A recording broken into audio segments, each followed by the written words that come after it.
Diabetes అనేది ఒక దీర్ఘకాలిక వ్యాధి. ఇది శరీరంలో గ్లూకోజ్ స్థాయిని నియంత్రించే సామర్థ్యాన్ని ప్రభావితం చేస్తుంది. మనం తినే ఆహారం శరీరంలో గ్లూకోజ్ గా మారుతుంది. దీనిని శరీరం ఇన్సులిన్స్ అనే హార్మోన్ సహాయంతో శక్తిగా మార్చుతుంది.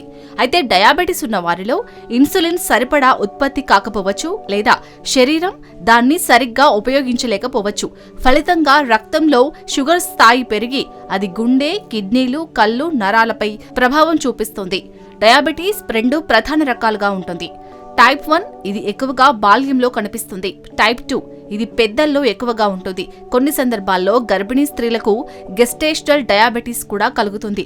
మొదట్లో డయాబెటీస్ లక్షణాలు అంతగా ఉండకపోవచ్చు, కానీ దీర్ఘకాలంలో ఇది ప్రమాదకరంగా మారుతుంది. అలసట, మలబద్ధకం, బరువు తగ్గడం వంటి లక్షణాలు కనిపించవచ్చు. మంచి ఆహార అలవాట్లు, నియమిత వ్యాయామం, డాక్టర్ సూచించిన మందులు వాడటం ద్వారా దీన్ని నియంత్రించవచ్చు. జీవిత శైలిలో మార్పులతో డయాబెటీస్ ని సమర్థవంతంగా తట్టుకోగలం.